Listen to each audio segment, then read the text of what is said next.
El eco de un secreto susurra a través de 4 siglos de silencio. Es un secreto que no pertenece a la vida licenciosa, a las peleas de taberna, ni a los asesinatos que jalonaron la existencia turbulenta de Caravaggio.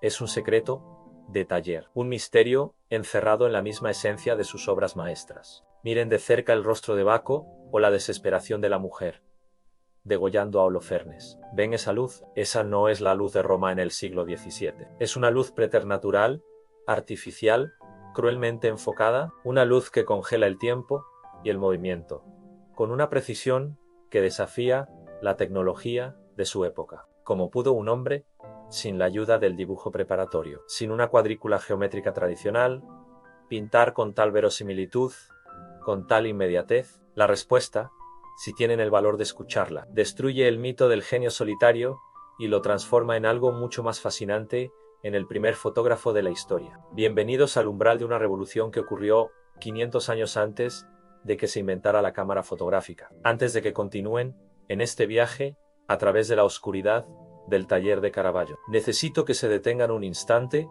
y miren esa pequeña campana abajo. Suscribirse es el único juramento que se exige para entrar en este oscuro mundo de revelaciones pictóricas. Si ya lo han hecho, sigan adelante y compartan esta historia, porque la verdad de Caravaggio no puede quedarse en las sombras.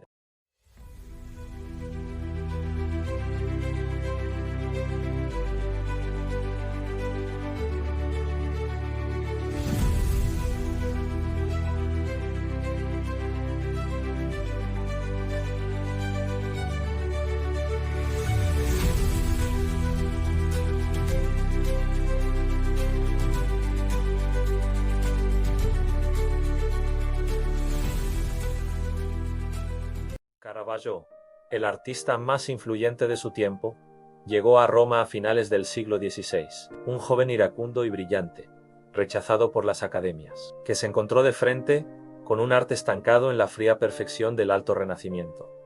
Miguel Ángel había elevado el cuerpo humano a la divinidad. Rafael había pintado la armonía celestial, pero Caravaggio bajó a los ángeles, al lodo, a las tabernas, a los burdeles de la ciudad eterna. Su misión era simple, brutalmente simple: pintar la verdad. Quería que el espectador sintiera el frío del metal, la textura de la fruta a punto de pudrirse, el miedo en la mirada de un mártir. Pero su ambición era una hoja de doble filo, porque al buscar la verdad visible, tuvo que recurrir a métodos invisibles para sus contemporáneos. Imaginemos su taller. No es el estudio ordenado de un maestro renacentista. Es un espacio sombrío, casi claustrofóbico, con una única fuente de luz intensa, dirigida y controlada. Aquí no hay frescos, aquí no hay geometría idealizada. Hay modelos, a menudo prostitutas o mendigos, que parecen aterrorizados, envueltos en la penumbra, y hay una ausencia fundamental de bocetos. El biógrafo de la época, Giovanni Baglione, nos cuenta que Caravaggio se burlaba de los pintores que dependían de los dibujos. Él, supuestamente, pintaba allá prima, directamente sobre el lienzo, sin mediación. Esto ya era un desafío. Era como un músico que improvisa sin partitura una sinfonía perfecta. Pero la perfección que alcanzó no era una hazaña de memoria visual, era una hazaña de óptica. El detonante de esta historia, el momento en que el mito se desmorona y la ciencia toma el relevo, es la aparición de un simple espejo. La historia avanza con la revelación de un secreto custodiado por siglos, revivido a finales del siglo XX por el artista británico David Hockney y el físico estadounidense Charles Falco. La tesis Hockney-Falco, como se la conoce, afirma que el arte occidental a partir del siglo XV experimentó un salto cuántico de realismo que no se explica por la evolución del talento humano, se explica por la tecnología, y Caravaggio es el punto de inflexión más dramático de esta revolución. Para entenderlo, necesitamos desechar la idea del caballete de madera y reemplazarla por un laboratorio óptico improvisado. La tensión se dispara al confrontar las anomalías. Si Caravaggio era un pintor autodidacta, impulsivo, que trabajaba sin dibujo, ¿cómo explica la ciencia las siguientes irregularidades en sus lienzos? Primero, la inversión de la imagen. La Academia Francesa en Roma fue la primera en notar algo extraño en su arte en el siglo XVIII. En la famosa pintura David, con la cabeza de Goliat, el brazo de David, que sostiene la espada está posicionado de tal manera que, si lo intentan replicar, es físicamente incómodo para un diestro y torpe para un zurdo. Sin embargo, si miramos la pintura a través de un espejo, la pose se vuelve natural. Se convierte en la pose cómoda y lógica de un diestro. Esta inversión es la firma inconfundible de la proyección óptica. Al proyectar una imagen en el lienzo, esta se invierte de izquierda a derecha. Caravaggio, obsesionado con la inmediatez, pintaba lo que veía proyectado, sin corregir siempre esta inversión. Segundo, la profundidad de campo. Observen la forma en que Caravaggio representa las texturas, especialmente en sus primeras obras, la mano de Baco o el cesto de frutas. Un objeto está en un enfoque fotorrealista, nítido y tridimensional, mientras que un objeto a pocos centímetros detrás está ligeramente desenfocado. Este es un efecto óptico, conocido como bokeh en la fotografía moderna, que es imposible de lograr a simple vista o mediante un dibujo a mano alzada. Solo una lente o un espejo cóncavo, proyectando una imagen en el lienzo, puede producir este efecto óptico limitado y selectivo. La escena está siendo capturada por la óptica, no creada por la mano. Tercero, la velocidad y las correcciones. Los análisis modernos de rayos X de sus obras han confirmado que Caravaggio no hacía correcciones importantes. Prácticamente no hay pentimenti o arrepentimientos. Esto es asombroso para un pintor que supuestamente pintaba tan rápido. El único modo de pintar una escena compleja, como la vocación de San Mateo, con una precisión milimétrica sin esbozo y sin correcciones, es calcar los contornos y las sombras de una imagen ya proyectada. La lente o el espejo se convierte en su lápiz. Para adentrarnos más en esta oscura sala de proyecciones, tenemos que hablar de la gran pionera en esta investigación, la historiadora de arte italiana Roberta Lapucci. Lapucci fue más allá del simple espejo. Ella teorizó que Caravaggio no solo usó la cámara oscura para proyectar contornos, sino que fue mucho más lejos, acercándose a la invención de la fotografía química. El problema de la cámara oscura era simple. La imagen proyectada es temporal, desaparece al moverse la fuente de luz o el modelo. Lapucci sugiere que, dado su acceso a pigmentos y materiales de la época, podría haber experimentado con sustancias sensibles a la luz. Ella menciona el uso de sulfato de plomo y quizás mercurio, elementos que, en ciertas composiciones, tienen propiedades fotosensibles rudimentarias. Esto es un salto de fe dramático. ¿Podría Caravaggio haber encontrado una forma primitiva, precientífica, de fijar esa imagen de luz en el lienzo durante el tiempo suficiente para que él pudiera pintarla? Esto explicaría su obsesión con el fondo oscuro, la famosa penumbra que domina la mayoría de sus lienzos. Pintaba en la oscuridad porque la proyección de luz necesitaba un contraste máximo para ser visible. La pintura se convierte en una cueva, un refugio para la luz. Y la luz, la única protagonista verdadera, no es natural, sino la proyección de la realidad. La tensión se intensifica. Piensen en el impacto emocional y profesional de usar esta tecnología. En la época de Caravaggio, la pintura era considerada una de las 7 artes liberales, un acto intelectual que requería el dominio de la perspectiva, la geometría y la anatomía. La herramienta óptica, la cámara oscura, era conocida, pero su uso para copiar la realidad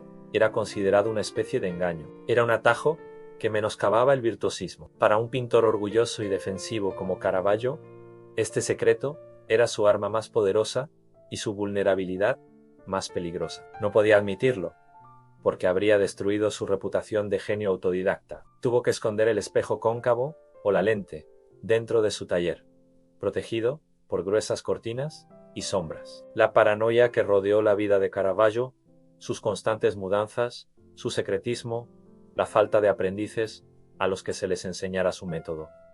Todo empieza a encajar en la lógica de un hombre que custodiaba un secreto industrial, no un genio loco, sino un innovador paranoico. Imaginen el terror de ser descubierto. Sus rivales lo habrían tildado de tramposo, no de maestro. Esta es la carga que lleva sobre sus hombros. La lucha no es con el pincel, la lucha es con la necesidad de ocultar la lente. Pero el espejo, o la lente, no solo servía para proyectar contornos, servía para algo más complejo y aterrador, el autorretrato en sus víctimas. En la pintura David con la cabeza de Goliat, la cabeza cercenada de Goliat Es, de manera aterradora, un autorretrato de Caravaggio. ¿Cómo logró este efecto si Goliat no estaba frente a él, sino su propia imagen reflejada? La hipótesis es que utilizó un espejo plano para verse a sí mismo, y un espejo cóncavo o un lente para proyectar esa imagen invertida de su propio rostro moribundo en el lienzo. Estaba pintando un selfie de su propia mortalidad, proyectado, calculado y magnificado por la óptica. Es un testimonio dramático de su psicología. La pintura se convierte en una confesión. Si esto es cierto, la frase que se le atribuye cobra un nuevo y oscuro significado. La obra de arte es la forma en que el artista percibe la realidad y la transporta a la tela. Para Caravaggio, la percepción de la realidad estaba mediada por la física, por la refracción de la luz. Él no solo pintó el drama de un instante, él fotografió el drama de un instante. Llegamos a la resolución de este enigma, y esta no es una conclusión dulce. La tecnología óptica era su salvación y su condena. Mientras le permitía alcanzar un grado de realismo nunca antes visto, también lo limitaba. Pintaba a la velocidad de la luz.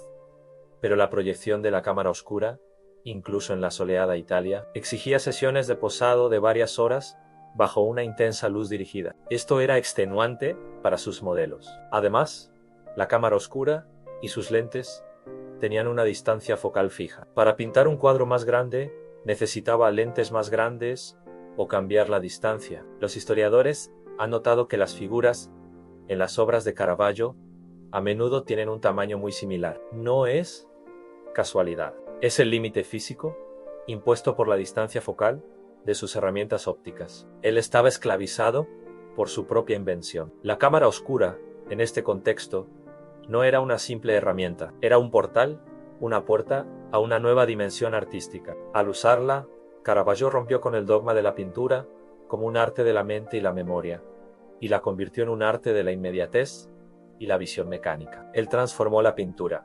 convirtiéndola en un registro, una documentación. Y al hacerlo, se convirtió en el precursor de toda la fotografía, el cine y la cultura visual que define nuestro mundo actual. Sus lienzos son, en esencia, los primeros negativos. El cierre nos devuelve al eco de aquel secreto. Volvemos al taller oscuro, a la atmósfera densa de plomo y aceite. Caravaggio, el hombre de las sombras y la luz intensa, nos dejó un legado que es una paradoja. Su vida fue un caos desenfrenado, marcada por la huida, el exilio y la desesperación. Pero su arte es el pináculo de la disciplina óptica, la precisión científica y el control absoluto. Todo es vanidad, nos susurran sus obras. El gran crítico de arte, Robert Hughes, dijo una vez una frase lapidaria sobre el artista: Caravaggio fue un hombre de la calle, que pintó como un hombre de la calle. Pero nuestra investigación nos obliga a refutarlo. Caravaggio fue un hombre de la calle,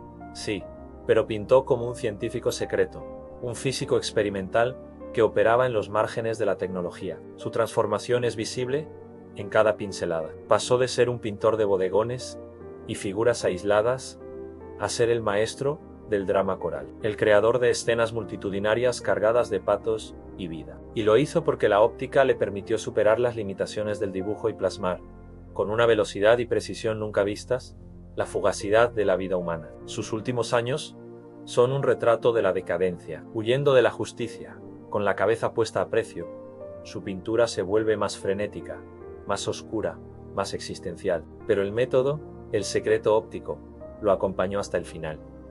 La cámara oscura era su refugio y su prisión. Al final, el hombre se desvaneció, pero el arte, la imagen proyectada y fijada, perduró. Miren de nuevo el rostro de Goliat. Miren el terror en los ojos de la medusa. No están viendo una imagen creada por la imaginación. Están viendo una imagen capturada por la luz y proyectada por espejos. Están viendo la primera fotografía. Caravaggio no solo usó espejos para pintar, usó la luz misma, con la ayuda de la física, para inmortalizar la verdad. Y al hacerlo, transformó para siempre nuestra forma de ver la realidad. El debate, por supuesto, sigue abierto. El arte nunca es un simple hecho, siempre es una conversación. Y esa conversación, amigos míos, los espera en la sección de comentarios. Gracias por acompañarme en este profundo descenso a los secretos del arte. Si quieren seguir desvelando los misterios de los grandes maestros, asegúrense de suscribirse y activar las notificaciones. Nos vemos en el próximo video. donde continuaremos desmantelando los mitos que rodean a la historia del arte. Gracias por tu tiempo, nos vemos en otro video del Eco del Arte, y recuerda, siempre hay espacio para la imaginación.